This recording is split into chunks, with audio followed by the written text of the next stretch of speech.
네, 우리 먼저 옆에 있는 성도님들과 함께 인사 나눕시다. 하나님은 우리의 목자가 되어 주십니다. 같이 인사 나눌까요? 하나님은 우리의 목자가 되어 주십니다. 하나님은 우리의 목자이십니다. 네, 우리 인생 가운데 하나님께서 우리의 길을 친히 인도하시고 우리를 돌보시는 목자 되신 하나님을 늘 기억하시기 바랍니다. 로마에 가면 땅 아래에 카타콤이라 부르는 피난처이면서도 지하 묘지가 있습니다. 조사에 의하면 지금까지 로마 부근에 발견된 카타콤만 50여 개고, 또한 이 거리가 총합해서 872km나 된다고 하니까 무시 못할 대규모의 요새인 것이죠. 원래 로마는 로마 시민이라면 오늘날 우리가 장례 치르듯이 화장을 한 후에 이 유해를 단지에 모아서 석관이나 가족 산소에 모셨었습니다. 꽤나 발달된 장례 문화였던 것이죠. 하지만 이 로마에 인구가 증가하고 또한 토지가 부족하는 사건으로 화장보다는 매장이 더 많아지게 되었습니다. 그래서 이때부터 장례 문화가 지하를 파서 시신을 안치한 후에 돌이나 석회로 밀폐하는 문화가 생겼다고 합니다. 이렇게 만들어진 지하 묘지는 당시 그리스도인을 박해하면서 로마 제국의 이 박해를 피하여 숨는 처소가 바로 이 지하 묘지가 되어버렸어요. 그리고 피할 뿐만 아니라 그 지하 묘지에서 함께 모여서 예배를 드리는 문화가 생기게 되었습니다. 이러면서 기독교 신앙의 유명한 유적지 카타콤이 생겨나게 되었습니다. 한 가지 카타콤이 갖고 있는 신앙 유산이 있어요. 카타콤 곳곳에는 이렇게 그림에 보듯 그림이 그려져 있습니다. 벽화가 그려져 있는 것을 볼 수가 있는데, 화면에서 볼 수 있듯이 당시에는 성경이 있지도 않는 상황에서 자신의 그리고 공동체의 신앙 고백을 표현하는 방식이 이렇게 벽화를 그리는 것이었습니다. 신앙 고백을 나타낼 뿐만 아니라 그림 자체가 성경의 메시지였던 것이었죠. 때문에 이런 이유로 유럽에는 수많은 신앙의 작품을 만나볼 수 있는 것도 이런 배경의 요인 때문에 생겨났었습니다. 예술 작품을 통하여서 하나님의 말씀을 전한다, 하나님의 모습을 드러낸다 하는 모습인 것이죠. 카타콤에 그려져 있는 많은 그림 중에 가장 많이 발견된 모습이 있는데, 그 이미지가 있는데, 그 모습은 바로 예수님의 모습이었습니다. 그 중에서도 어깨에 양 한 마리를 메고 서 있는 목자의 모습입니다. 저 그림은 같은 듯 하지만 서로 다른 목자 되신 예수님께서 양을 메고 있는 모습입니다. 우리가 흔히 유추하기를 예수님 그러면은 십자가를 지신 이 십자가를 그리지 않을까라는 그런 예상과는 달리, 카타콤에서는 신앙생활을 한 초대교회 교인들의 고백에 목자 되신 예수님을 묵상하였고, 그렇게 또한 예수님을 그렸었습니다. 생각해보면 언제 잡힐지 한 치 앞도 모르는 위기의 상황 속에서 초대교인들은 함께 카타콤에 모여서 신앙생활을 했었죠. 그리고 그들의 신앙생활한 장소는 다름 아닌 무덤이 있는 곳 바로 옆이었습니다. 카타콤이라는 장소에는 그야말로 종말론적인 신앙, 언제 죽을지도 몰라 하는 이 종말론적인 신앙을 늘 갖고 있었고, 또한 부활에 대한 소망을 꿈꾸는 신앙이었습니다. 이런 초대교회 성도의 신앙 고백과 기도 제목은 바로 목자에 맞춰져 있었습니다. 왜 많고 많은 주제 중에 목자를 묵상하였을까? 왜 목자를 그려내었을까? 예수님과 하나님을 나타낼 많은 메타포들, 그러니까 대상체들이 있는데, 예를 들면 왕이 있을지도 모르고, 또한 통치자나 예언자, 교사, 아니면 장수, 능력자 등 여러 대상체들이 있을 텐데 왜 하필 목자라는 대상을 묵상하고 그렸을까? 그러고 보면 고대로부터 성경의 인물들은 목자와 긴밀한 연관성이 있었습니다. 아브라함이 목자였고요, 그의 후대 이삭과 야곱이 목자의 생활을 했습니다. 모세 또한 목자의 삶을 살았죠. 다윗도 목자였습니다. 예수님께서 이 땅에 오셨을 때 그 소식을 가장 처음 소식을 전해 받은 이들도 목자였습니다. 예수님께서 제자들에게 알리신 자기에 대한 소개를 나는 선한 목자라고까지 소개한 적도 있습니다. 이렇게 성경은 유독 목자를 붙들며 하나님을 소개하고 하나님을 드러내었어요. 그럼 왜 목자입니까? 오늘 주보 칼럼에도 기록하였듯 목자라는 단어는 히브리어 단어 로이라는 단어를 사용합니다. 그런데 이 로이라는 단어는 먹이다, 돌보다 라는 동사 라라는 단어로부터 파생된 명사형입니다. 그러니까 먹이고 돌보는 역할, 그 대상이 양을 향하여 먹이고 돌보는 역할로서 목자를 성경에서 등장시켰고, 또한 주의 백성들과 주의 자녀들을 먹이시고 돌보시는 모습으로 목자 되시는 하나님과 목자 되시는 예수님으로 고백하고 소개하였습니다. 그래서 인류의 많은 직업 중에서도 목자를 하나님께서는 가장 좋은 그릇으로 택하신 것이에요. 먹이시고 돌보신다. 초대교회 교인들 역시 언제 죽을지 모르는 그러한 상황 가운데, 위협을 받고 있는 상황 가운데 돌보시고 먹이시는 하나님을 묵상한 모습은 결코 이상한 모습이 아니고 필히 그래야 했던 모습입니다. 오늘 우리가 읽은 말씀은 애굽의 재앙과 애굽 탈출을 마치고 하나님께서 말씀하신 약속의 땅으로 나아가는 새로운 출발을 이어가고 있습니다. 이 새로운 출발과 함께 하나님께서 이스라엘 백성 곁에 목자로서 함께 하심을 직간접적으로 보여주는 말씀을 우리에게 들려주고 있어요. 앞으로 출애굽 40년 동안을 목자 되신 이 하나님과 함께 먹이고 돌보시는 이 모습을 우리에게 상징적으로 미리 안내해 주는 예고편과 같은 말씀이 오늘 본문 말씀입니다.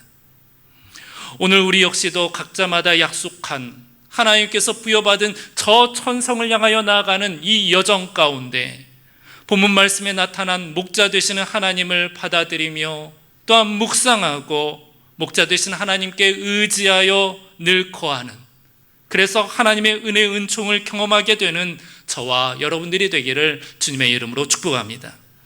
이 시간을 통하여서 여러분들 마음판에 목자 되신 하나님, 목자 되신 예수님을 신앙 고백으로 그려 새기는 축복의 시간이 되기를 주님의 이름으로 축복합니다. 이제 이스라엘 백성에게 새로운 막이 열렸습니다.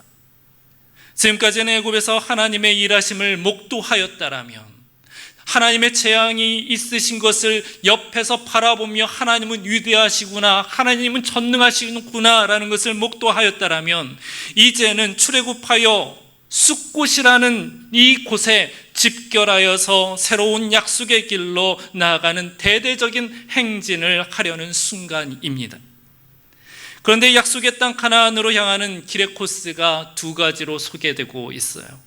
본문 17절과 18절 말씀인데요, 우리 17절과 18절 말씀을 다시 한번 읽어보도록 하겠습니다. 바로가 백성을 보낸 후에 블레셋 사람의 땅의 길은 가까울지라도 하나님이 그들을 그 길로 인도하지 아니하셨으니, 이는 하나님이 말씀하시기를 이 백성이 전쟁을 하게 되면 마음을 돌이켜 애굽으로 돌아갈까 하셨습니다. 그러므로 하나님이 홍해의 광야길로 돌려 백성을 인도하심에 이스라엘 자손이 애굽 땅에서 대열을 지어 나올 때에. 아멘. 일반적으로 애굽과 가나안 땅을 잇는 이 대표적인 길은요, 17절에 나와 있는 블레셋 사람의 땅의 길입니다. 이 길은 가장 가까운 길이요, 또한 길도 잘 나와 있는 상태입니다. 여러분들 위쪽에 있는 파란색 라인이 바로 이 블레셋 사람의 땅의 길이에요. 이 길은 오늘날로 말하면 고속도로나 다름이 없습니다.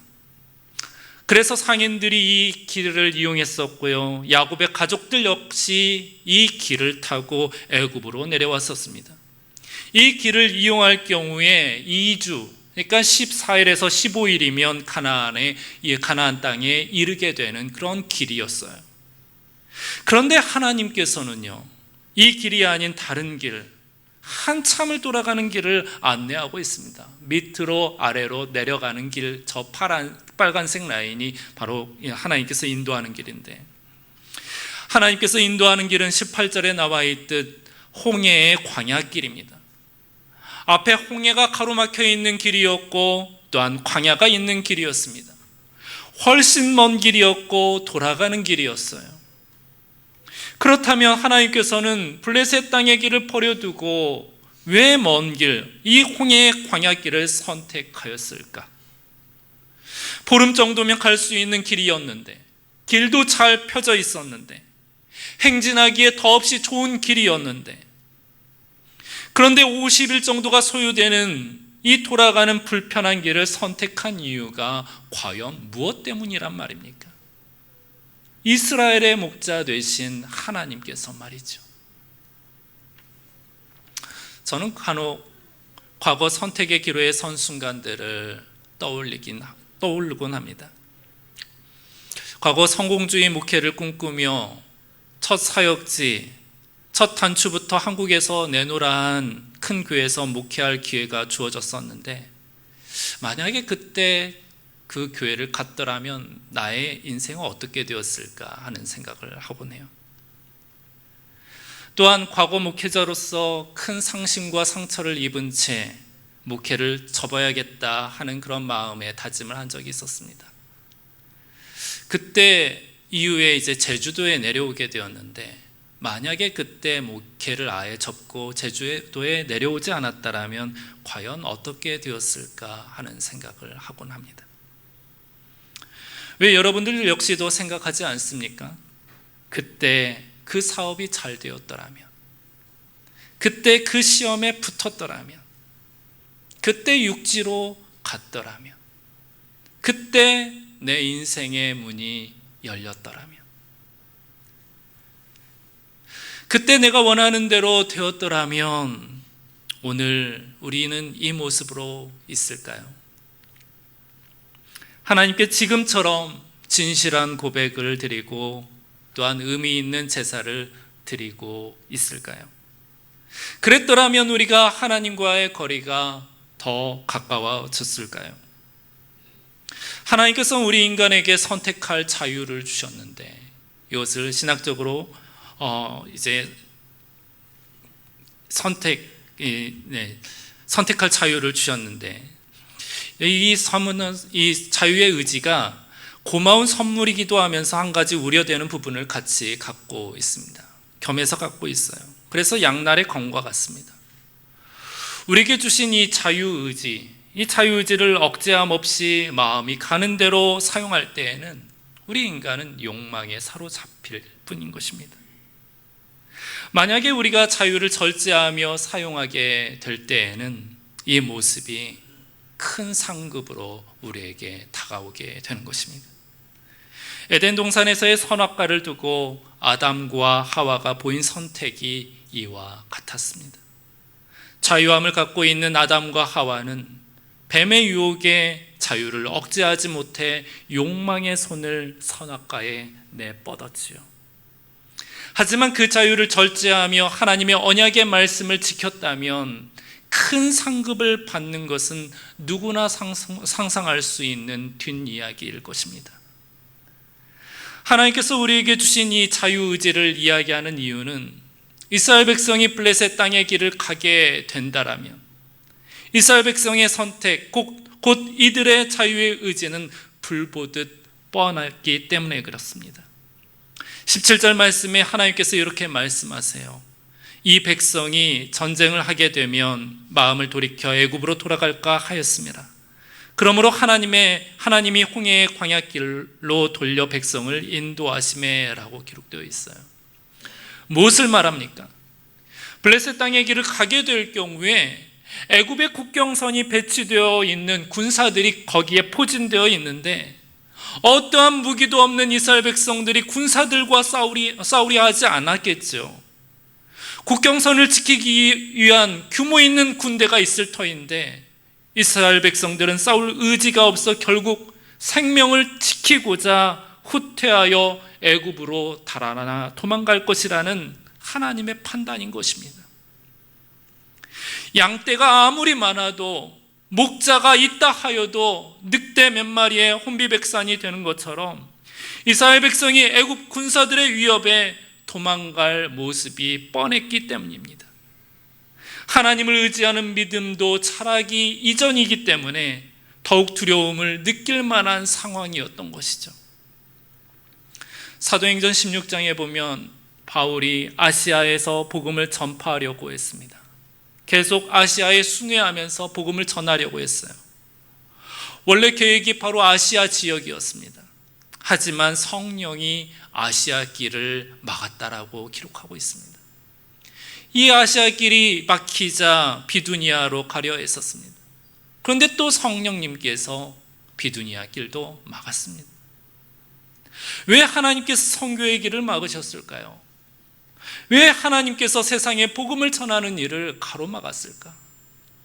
바울은 당시 이 거절의 의미를 잘 알지 못했습니다. 하지만 환상 중에 마게도냐 사람이 나타나 와서 우리를 도우라 라면서 손짓하는 모습을 보고 바로 유럽 대륙으로 건너가게 되지요. 그리고 그 유럽에서 복음을 전파하게 됩니다. 만일 당시에 아시아의 문이 열렸더라면 과연 어떻게 되었을까요? 바울은 아시아에 계속해서 집중했을 것이에요. 유럽은 훨씬 늦게 복음이 전해졌을 것입니다. 아니면 유럽의 복음이 전해지지도 않았겠죠. 사랑하는 성도 여러분들, 하나님께서 막으시는 것은 나쁜 일만은 아닙니다.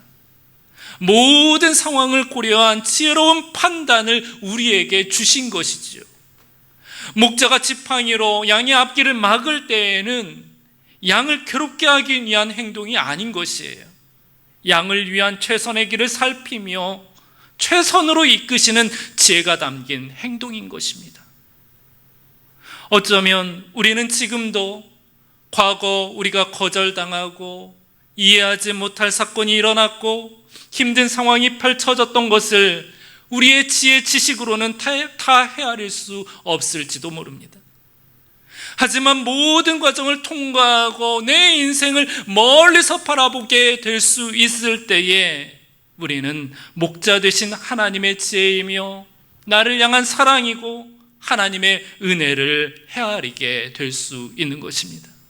아하, 이때는 나에게 인내가 부족했었구나. 그래서 나를 이곳으로 인도했구나. 아하, 이때에는 나 잘난 맛으로 살았구나. 그래서 겸손을 배우도록 배움의 과정을 주셨구나. 사랑을 알게 하시려 긍휼의 미덕을 깨우치기 위해 소망이라는 참 가치를 배우기 위해 나를 아름다운 작품으로 빚으시기 위해 이 인생의 경로로 하나님께서 나를 이끄셨구나 라는 것을 깨닫게 하는 때가 있다라는 것입니다. 우리의 인생은 잠깐이요, 하나님 앞에서는 살 날은 평생인데 인생을 살며 흘린 눈물이 저 천국 하나님 앞에 아름다운 진주와 같이 부화가 되어서 나의 아름다운 면류관의 보석이 되는 것입니다. 사랑하는 성도 여러분들, 혹 여러분들 중에 힘듦이 있습니까? 눈물이 있습니까? 이해할 수 없는 사건이 있습니까? 여러분들 이 말씀을 꼭 붙드시기 바랍니다. 내가 가는 길을 그가 아시나니 그가 나를 단련하신 후에는 내가 순금같이 되어 나오리라. 내게 작정하신 것을 이루실 것이라. 이런 일이 그에게 많이 있느니라.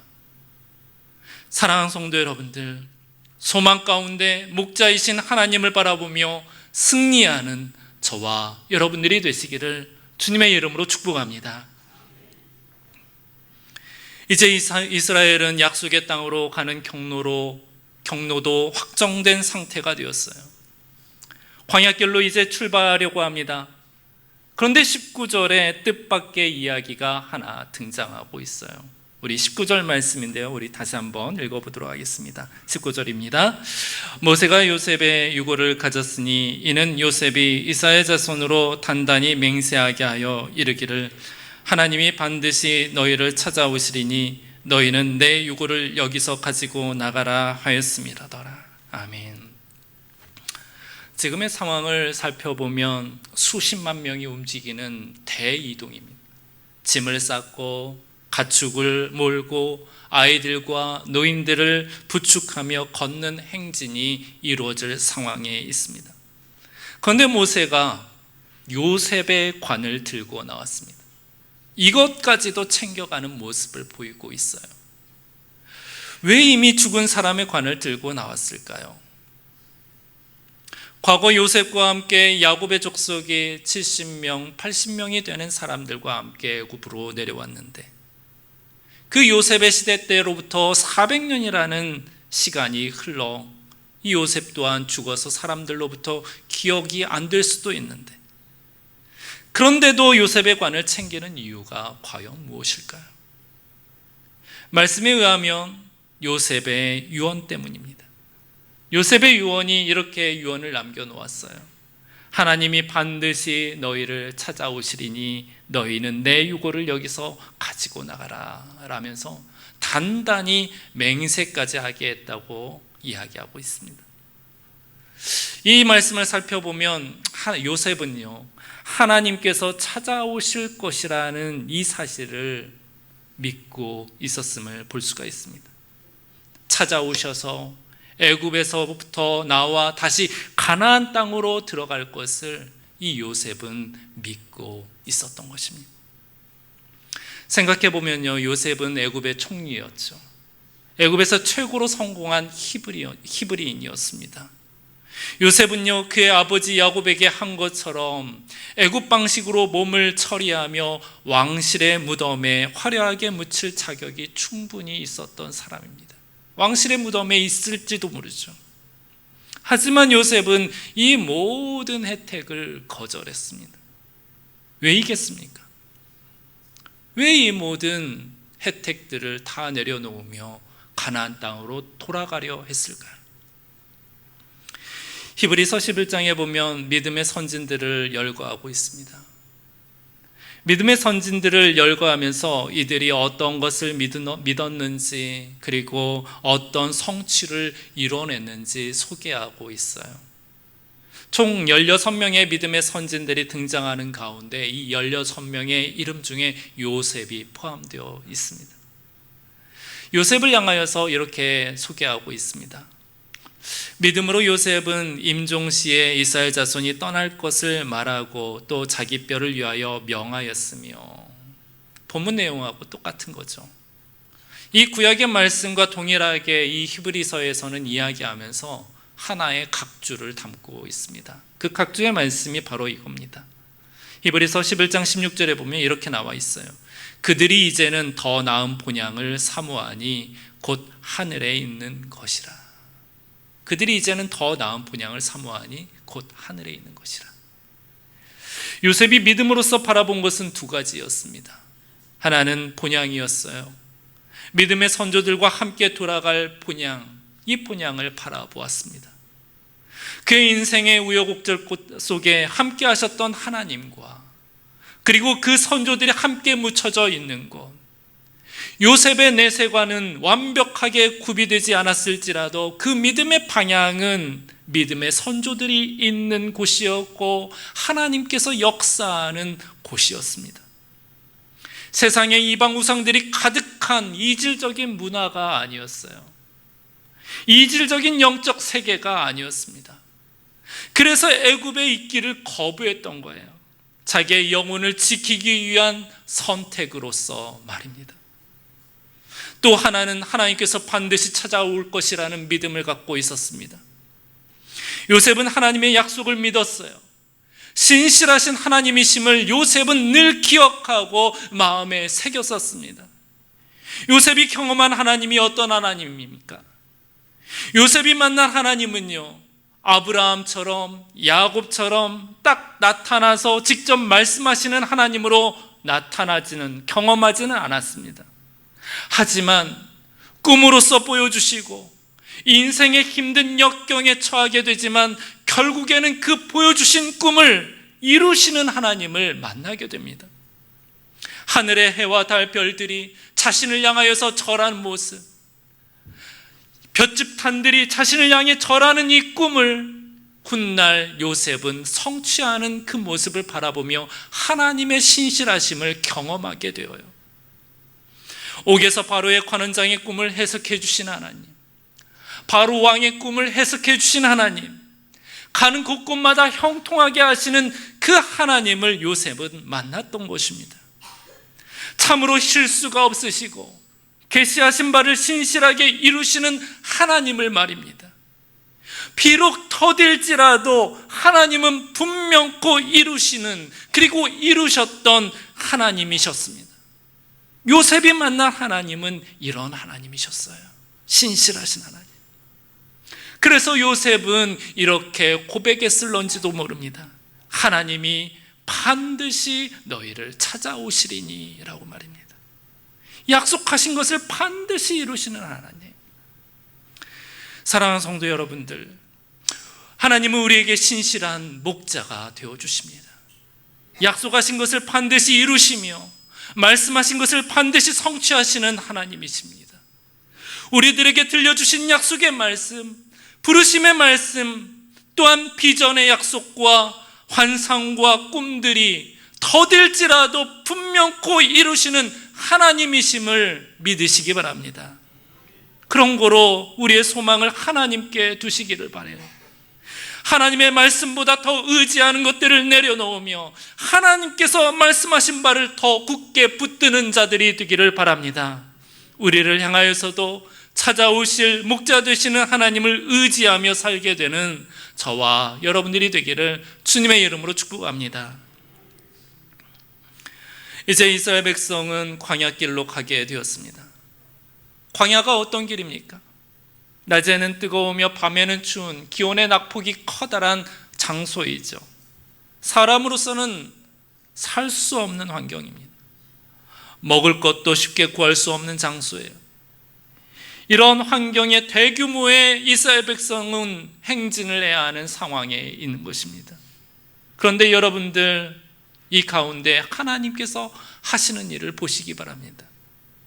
하나님께서는 이스라엘 백성이 행진할 수 있도록 은혜를 베풀고 계세요. 그 은혜를 베푸는 모습이 우리 21절과 22절에 기록되어 있습니다. 본문 21절과 22절인데요. 다시 한번 읽어보도록 하겠습니다. 여호와께서 그들 앞에서 나가시며 낮에는 구름 기둥으로 그들의 길을 인도하시고 밤에는 불 기둥을 그들에게 비추사 낮이나 밤이나 진행하게 하시니 낮에는 구름 기둥 밤에는 불 기둥이 백성 앞에서 떠나지 아니하니라. 아멘. 낮에는 햇빛이 뜨거움으로 구름 기둥으로 막으시고 그리고 인도하시고, 밤에는 춥고 캄캄하니 불 기둥으로 따뜻하게 보호하시고 또한 전깃불 마냥 보이게 하셨습니다.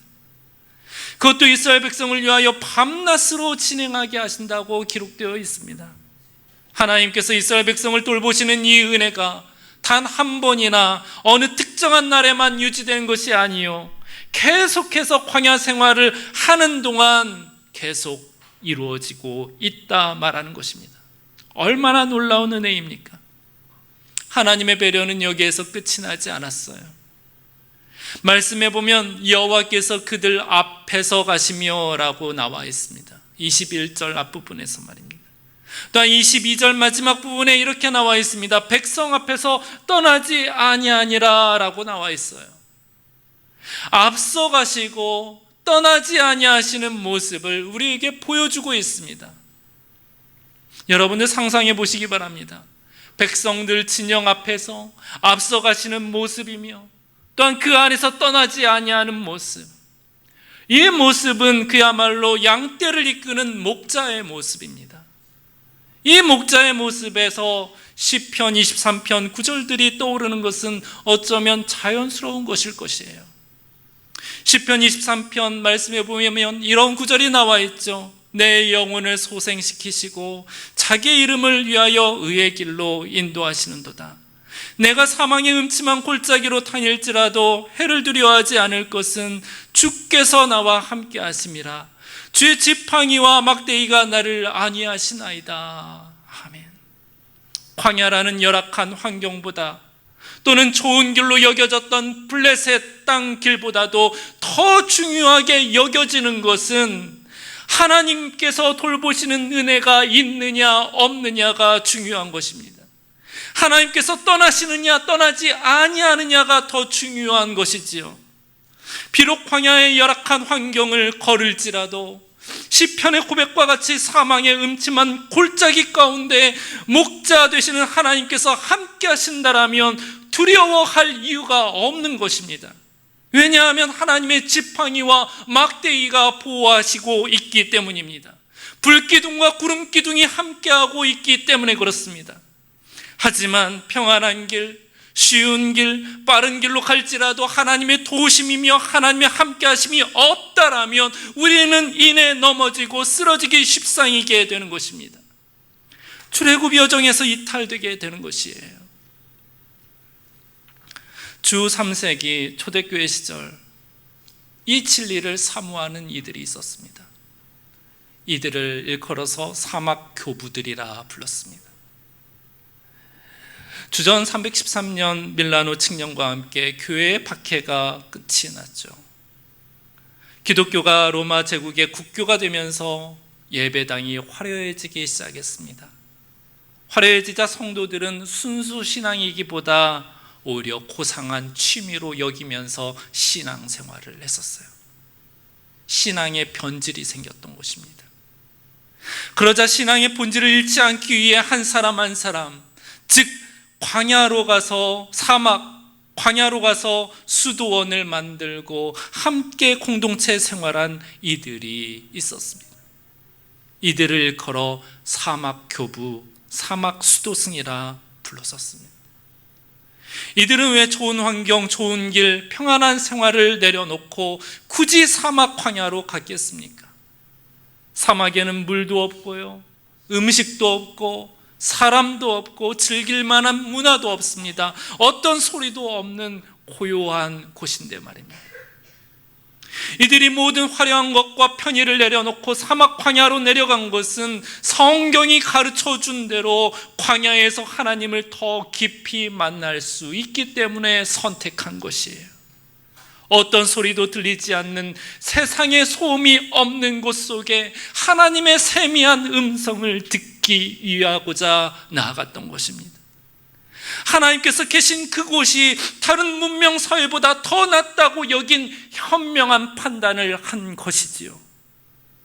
사랑하는 성도 여러분들, 광야는 사실 우리를 힘들게 하고 고민하게 하고 걱정하게 하고 눈물 짓게 하는 장소요 환경임에는 분명합니다.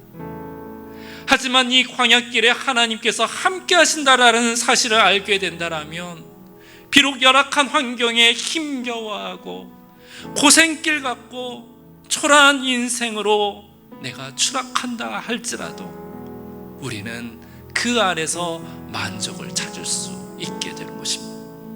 즐거워할 수 있게 되는 것입니다. 평안할 수 있고 남 부러워하지 않을 수 있는 것입니다. 왜입니까? 하나님께서 내 앞에 가시고 낮에는 구름 기둥을 보이시고 밤에는 불기둥으로 함께 하시고 우리에게서 떠나지 않으실 참 사랑의 목자가 내 옆에 계시기 때문에 그렇습니다. 그래서 두려울 것이 없는 것이에요. 마치 폭풍우가 몰아쳐도 예수님의 얼굴을 바라보며 그 바다 위를 걸었던 베드로와 같이 우리 역시도 광야 가운데서도 기적을 체험하며 기뻐할 수 있게 되는 것입니다. 감사할 수 있게 되는 것이에요.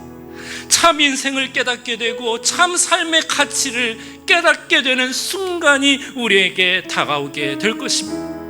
그래서 우리도 다윗과 같이 이렇게 고백할 수 있을 것입니다. 내 평생 선하심과 인자하심이 평생 나를 따르리니 내가 여호와의 집에 영원히 살리로다. 내 평생 하나님의 선하심과 나를 향한 하나님의 사랑이 늘 함께 있으니 내가 나의 목자 나의 하나님 곁에 영원히 거하기를 원합니다 라는 이 고백 말입니다. 사랑하는 성도 여러분들, 이 믿음의 고백과 함께 주와 함께 살아가는, 주와 함께 동행하는 저와 여러분들이 되기를 주님의 이름으로 축복합니다. 이 시간 주신 말씀을 놓고 함께 찬양하며 나아갑시다. 하나님은 우리를 지키시는 분임을 이 시간 믿음으로 고백합시다.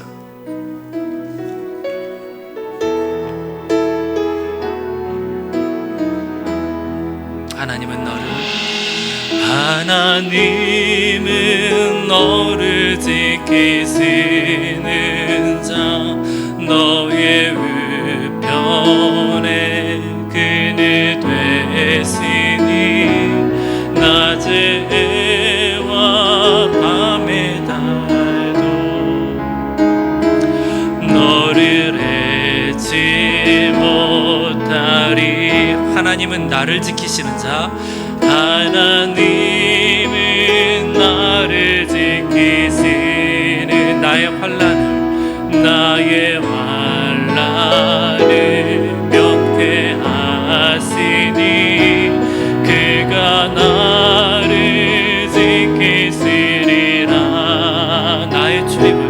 나의 출입을 지키시리라. 눈을 들어 산을 보아라. 나의 도움 어디서 오나. 천지 지으신 나를 만드신 여호와께로다. 우리 다시 한번 찬양합시다. 하나님 나를 지키시는 자, 나를 지키시는 자, 나의 우편에 그늘 되시니 낮에와 밤의 날도 나를 잊지 못하리. 나를 잊지 못하리. 하나님은 나를 지키시는 자, 하나님은 나를 지키시는 자, 나의 환난을 면케하시니 그가 나를 지키시리라. 나의 출입을 지키시리라. 눈을 들어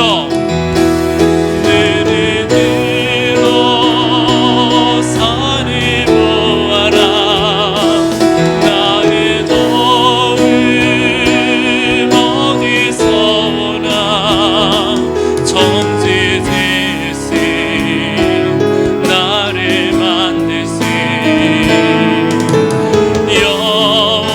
여호와께로. 우리 다시 한번 믿음으로 고백합시다. 눈을 들어 산을 보아라. 나의 도움 어디서 오나. 천지 지으신 나를 만드신 여호와께로. 그의 생각 셀 수 없고 그의 생각 셀 수 없고 그의 잠이 무궁하며 그의 성실 날마다 새롭고 그의 사랑 끝이 없단다. 그의 생각 셀 수 없고 그의 생각 셀 수 없고 그의 잠이 무궁하며 그의 성실 날마다 새롭고 그의 사랑 끝이 없단다. 사랑하는 성도 여러분들, 하나님은 우리의 목자가 되어 주십니다. 다윗이 고백했던 것처럼 하나님은 우리의 선한 목자가 되어 주셔서 밤이나 낮이나 우리를 보호하시고, 우리가 평안한 길을 가나 사망의 음침한 골짜기로 가나 하나님은 늘 함께하여 주셔서 우리와 안위와 또한 평안을 하나님께서 공급해 주시는 신실하신 하나님이 되십니다. 혹 여러분들 중에 하나님, 내 삶이 참으로 공고하고 힘들며 참으로 눈물 짓는 시간들이 많이 있습니다. 내 삶에 펼쳐지지 않고 열려지지 않는 인생의 장애물들이 있고 문이 있습니다. 하나님, 목자 되신 하나님께서 나의 인생의 길을 친히 이끌어 주십시오. 모든 것들을 주님께 의탁하오니 하나님, 내 손을 붙들며 주님의 의의 길, 생명의 길로 주님이 인도해 달라고 이 시간 주여 한번 외치며 함께 기도하며 나가도록 하겠습니다. 기도합시다. 주여, 여호와 아버지 하나님, 그렇습니다. 하나님은 우리의 신실한 목자가 되어 주심을 아버지 하나님 이 시간 다시 한번 고백하며 나아갑니다.